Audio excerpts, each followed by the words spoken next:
पर आप देख रहे हैं हमारा सांकेतिक भाषा का विशेष बुलेटिन। मैं हूं मुकुल शर्मा और मेरे साथ मौजूद हैं मेरी सहयोगी मनीषा शर्मा। आइए सबसे पहले नजर डालते हैं हेडलाइंस पर। ऑपरेशन अजय के तहत इजराइल से 235 भारतीय नागरिकों को लेकर दूसरा जत्था पहुंचा स्वदेश। कल पहले जत्थे में लौटे थे 212 भारतीय।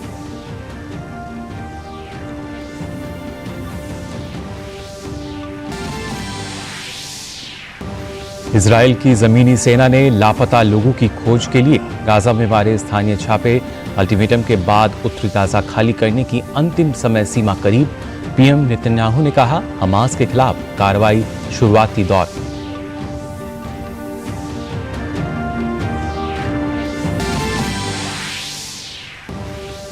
G20 सदस्य अध्यक्ष शिखर सम्मेलन का दूसरा और अंतिम दिन आज। कल सर्वसम्मति से पारित हुआ संयुक्त घोषणा पत्र। एसडीजी लक्ष्यों, महिला नेतृत्व में विकास समेत दूसरे मुद्दों पर बनी सहमति।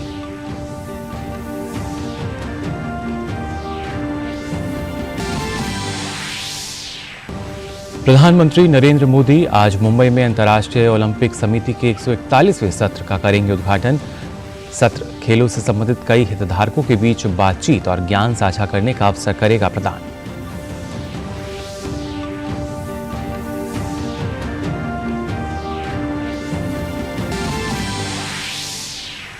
आईसीसी विश्व कप में चिर प्रतिद्वंदी भारत और पाकिस्तान के बीच अहमदाबाद में मुकाबला आज। दोनों टीमों की नजर जीत की हैट्रिक पर।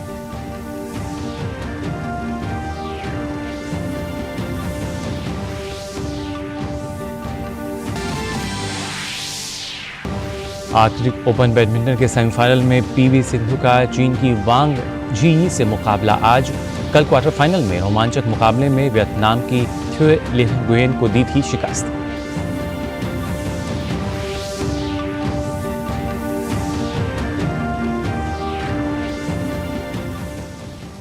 और आइए खबरें देखते हैं अब विस्तार से। ऑपरेशन अजय के तहत इजराइल से भारतीयों की स्वदेश वापसी जारी है। इसी के तहत आज 235 भारतीय नागरिकों को लेकर दूसरी फ्लाइट इजराइल के तेल अवीव से दिल्ली पहुंच गई।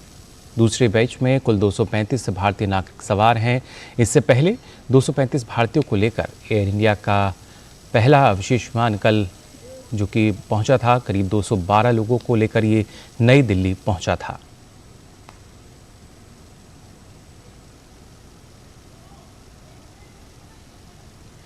तो दूसरा जत्था जो है वो स्वदेश लौट आया है।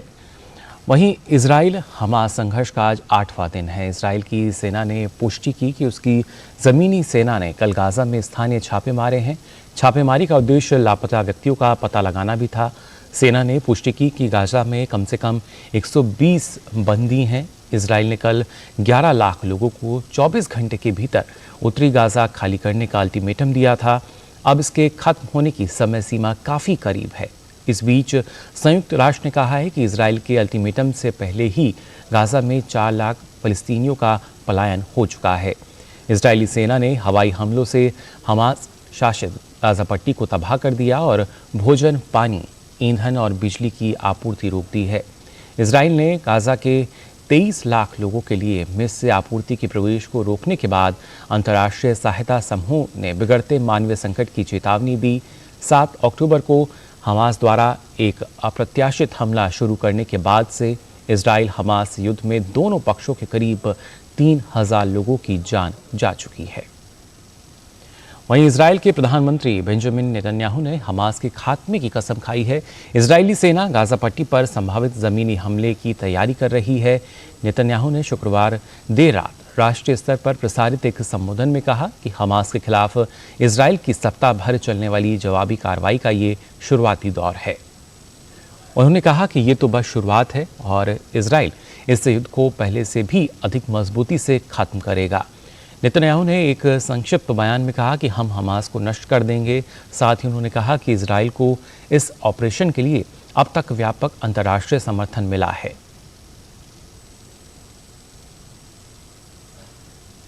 वहीं संयुक्त राष्ट्र के महासचिव एंटोनियो गुटेरेस ने पत्रकारों को संबोधित करते हुए कहा कि गाजा की स्थिति खतरनाक स्तर पर पहुंच गई है।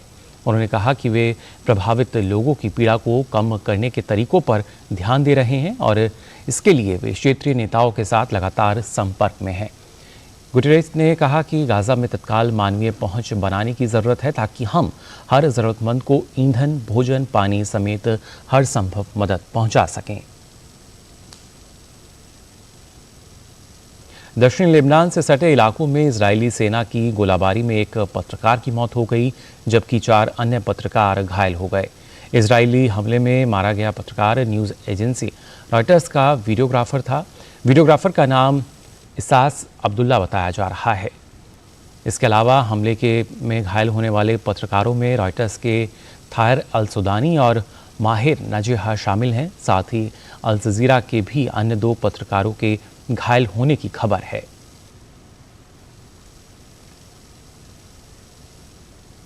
G20 संसदीय अध्यक्ष शिखर सम्मेलन का आज दूसरा और अंतिम दिन है। सम्मेलन में आज 2 सत्रों का आयोजन किया जाएगा, जिसमें लैंगिक समानता को मुख्यधारा में लाना, महिला सशक्तिकरण एवं महिलाओं के नेतृत्व में विकास और सार्वजनिक डिजिटल प्लेटफॉर्मों के माध्यम से लोगों के जीवन में परिवर्तन शामिल हैं। समापन सत्र संयुक्त वक्तव्य जारी किया जाएगा। G20 के संसदों के पीठासीन अधिकारियों और आमंत्रित देशों ने सम्मेलन के पहले दिन सर्वसम्मति से एक संयुक्त वक्तव्य पर सहमति व्यक्त की। संयुक्त वक्तव्य में कहा गया कि G20 प्रक्रिया में संसद के स्तर पर प्रभावी और सार्थक योगदान देने के लिए सभी सदस्य देशों ने मिलकर काम करने की प्रतिबद्धता व्यक्त की है। इसमें यह भी कहा गया कि संसदें संघर्षों और विवादों के शांतिपूर्ण समाधान के लिए अंतर्राष्ट्रीय शांति, समृद्धि और सद्भाव को बढ़ावा देने के उत्प्रेरक के रूप में अंतर्राष्ट्रीय मंचों पर सार्थक वार्ता जारी रखेंगी, जिसमें हर तरह के टकराव और विवादों के शांतिपूर्ण समाधान में व्यापक सहयोग करना भी शामिल है।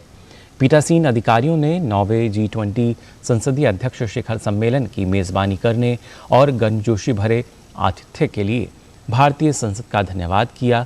उन्होंने गवर्नेंस और निर्णय लेने में लोगों की भागीदारी की अपनी प्राचीन परंपराओं के अनुरूप संसद के नए भवन के उद्घाटन पर भारत को बधाई दी है। पीठासीन अधिकारियों ने लोकसभा और राज्य विधानसभाओं में 1/3 सीटों का आरक्षण सुनिश्चित करने वाले नारी शक्ति वंदन अधिनियम को पारित करने के लिए भी भारत की संसद को बधाई दी। नई दिल्ली में जारी 9वें G20 संसदीय अध्यक्ष शिखर सम्मेलन P20 का आज दूसरा दिन है। सम्मेलन में विभिन्न देशों के संसदीय अध्यक्ष शामिल हैं। इसी कड़ी में सभी अध्यक्षों ने कल संसद भवन परिसर में राष्ट्रपिता महात्मा गांधी को पुष्पांजलि अर्पित की।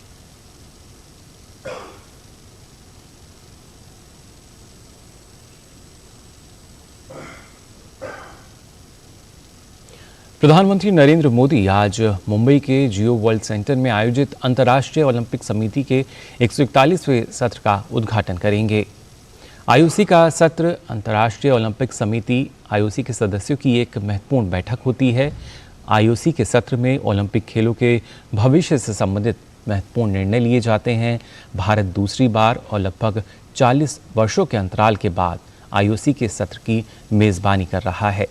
आखिरी बार आईओसी का 86वां सत्र 1983 में नई दिल्ली में आयोजित किया गया था। भारत में आयोजित होने वाला आईओसी का 141वां सत्र वैश्विक सहयोग को बढ़ावा देने, खेलों में उत्कृष्टता का उत्सव मनाने और मैत्री, सम्मान एवं उत्कृष्टता के ओलंपिक के आदर्शों को आगे बढ़ाने के प्रति देश के समर्पण का प्रतीक है। यह सत्र खेलों से संबंधित विभिन्न हितधारकों के बीच बातचीत और ज्ञान साझा करने का अवसर प्रदान करेगा। इस सत्र में अंतर्राष्ट्रीय ओलंपिक समिति के अध्यक्ष थॉमस बाक तथा आईओसी के अन्य सदस्यों के साथ साथ भारतीय खेल जगत की प्रमुख हस्तियां और भारतीय ओलंपिक संघ सहित विभिन्न खेल महासंघों के प्रतिनिधि भी भाग लेंगे।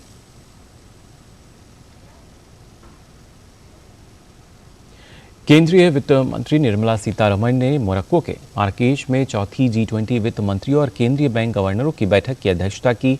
बैठक के बाद वित्त मंत्री ने कल मीडिया को संबोधित भी किया। रिजर्व बैंक ऑफ इंडिया के गवर्नर शक्तिकांत दास भी इस मौके पर मौजूद रहे। मीडिया को संबोधित करते हुए वित्त मंत्री ने बताया कि बैठक में G20 FMCBG से सर्वसम्मति से G20 वित्त मंत्रियों और सेंट्रल बैंक गवर्नरों की आधिकारिक विज्ञप्ति को अपनाया। वहीं MDB को मजबूत करने के बारे में G20 स्वतंत्र विशेषज्ञ समूह की रिपोर्ट का भी स्वागत किया गया। FMCBGS ने क्रिप्टो परिसंपत्तियों पर G20 रोड मैप को भी अपनाया है।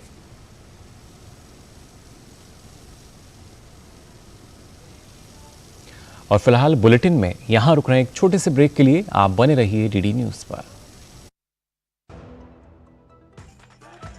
मैं क्या जी, सब जानते हैं, जहां दिखे मारियो, अपना समझ के खा लियो। होंगे बच्चे स्वस्थ भले फूलेगा बचपन, इन्हें पिलाओ मुगली घुट्टी 555। अर्जुन, एग्जाम्स में you made us really proud. अब आगे क्या सोचा है? पापा, मैंने IIT जाना है और इंजीनियर बनना है। Think IIT, think विद्या मंदिर। ब्रेक के बाद आप सभी का एक बार फिर स्वागत सांकेतिक भाषा के इस विशेष बुलेटिन में। अब आप खबरों में आगे बढ़ते हैं। ICC विश्व कप में भारत और पाकिस्तान के बीच अहमदाबाद के नरेंद्र मोदी स्टेडियम में मुकाबला खेला जाएगा। अब तक 2-2 मुकाबले जीत चुकी दोनों टीमों की नज़र जीत की हैट्रिक लगाने पर होगी। भारत ने ऑस्ट्रेलिया और अफगानिस्तान को हराने में सफलता पाई है। पाकिस्तान के खिलाफ वनडे विश्व कप में भारत का पलड़ा भारी नजर आ रहा है। भारत और पाकिस्तान अब तक 7 बार वनडे विश्व कप में आमने सामने हुए हैं, जिसमें भारत ने सभी 7 मैच जीते हैं। वहीं ICC विश्व कप में न्यूजीलैंड ने लगातार तीसरी जीत हासिल कर ली है। न्यूजीलैंड ने बांग्लादेश को 8 विकेट से हराने में सफलता पाई। बांग्लादेश से जीत के लिए मिले 246 रन के लक्ष्य को न्यूजीलैंड ने 2 विकेट खोकर हासिल कर लिया। न्यूजीलैंड को 12 रन पर पहला झटका लगा, जब रचिन रविंद्र 9 रन बनाकर आउट हो गए। दूसरे विकेट के लिए कानवे और विलियमसन के बीच 80 रन की साझेदारी हुई। कॉनवे 45 रन बनाकर आउट हुए। इसके बाद आए डेरिल मिशेल के साथ मिलकर विलियमसन ने रन बनाने का सिलसिला जारी रखा। दोनों खिलाड़ियों ने टीम का स्कोर 200 के पार पहुंचाया। इस बीच दोनों ने अपने अपने अर्धशतक पूरे किए। विलियमसन 78 रन बनाकर रिटायर्ड हर्ट हुए। वहीं डेरिल मिशेल ने नाबाद 82 रन बनाए। इससे पहले न्यूजीलैंड ने टॉस जीतकर पहले गेंदबाजी का फैसला किया। बांग्लादेश ने पहल बल्लेबाजी करते हुए 9 विकेट के नुकसान पर 245 रन बनाए। बांग्लादेश की शुरुआत अच्छी नहीं रही और पारी पहली गेंद पर लिटन दास को बोल्ट ने आउट कर दिया। तजिंद हसन 16 रन बनाकर आउट हुए। मेहंदी हसन मिर्ज़ा ने पारी को संभालने की कोशिश की, हालांकि वो भी 30 रन बनाकर पवेलियन लौट गए। नजमुल हुसैन मंटो को 7 रन पर फिलिप्स ने आउट किया। भारतीय badminton star PV Sindhu Arctic open badminton प्रतियोगिता में आज सेमीफाइनल मुकाबला खेलने उतरेंगी। सिंधु का सेमीफाइनल में सामना चीन की वांग झियी से होगा। सिंधु ने इससे पहले शुक्रवार को क्वार्टर फाइनल मुकाबले में वियतनाम की थ्यूलिन गुएन को 20-22, 22-20 और 21-18 से शिकस्त दी थी। तो फिलहाल के लिए सांकेतिक भाषा के इस विशेष बुलेटिन में बस इतना ही। मुझे और मेरी सहयोगी को दीजिए अनुमति। नमस्कार।